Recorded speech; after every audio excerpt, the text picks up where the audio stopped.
Hi friends, நம்ம இப்போ காய் வாங்கிட்டு வந்திருக்கோம் மார்க்கெட்டில் போய். வாங்க பார்க்கலாம். வெண்டைக்காய்,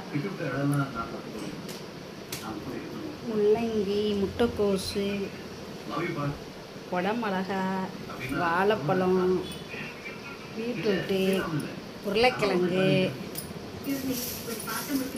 இதுக்குள்ளே வெங்காயம் இதெல்லாம் இருக்குது.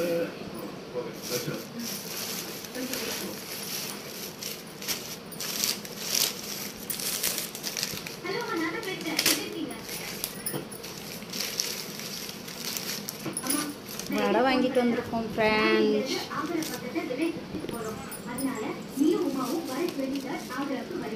பூசணிக்காய் வாங்கிட்டு வந்திருக்கோம் ஃப்ரெண்ட்ஸ். அவ்வளோதான் ஃப்ரெண்ட்ஸ்.